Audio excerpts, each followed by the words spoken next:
Qu'est-ce que c'est? Ou plutôt, comment ça s'appelle? Les Français disent un portable, parfois aussi un mobile. Les Italiens, un telefonino ou un cellulare. Les Espagnols, un mobile. Les Anglais, un mobile phone ou simplement mobile.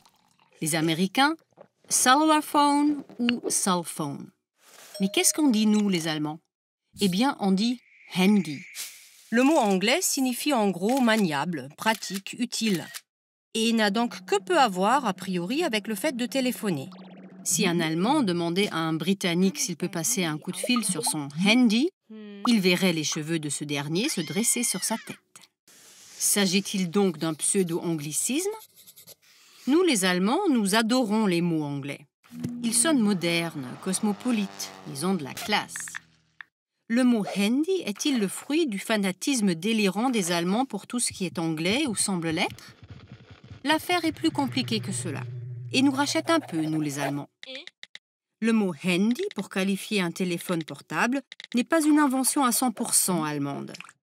Il servait à désigner un petit émetteur-récepteur portable, inventé à l'usage de l'armée dans les années 30 par la firme américaine Motorola.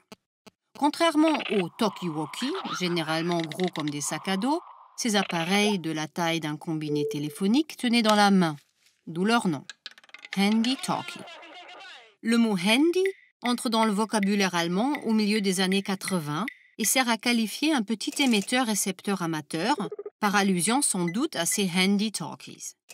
Plus tard, les téléphones fixes sans fil seront appelés home handy, avant que le mot ne soit repris pour désigner nos fameux téléphones portables. La Gesellschaft für deutsche Sprache, sorte de petite sœur de l'Académie française, a toutefois tenté, à partir de 1996, de trouver à cet anglicisme un équivalent allemand.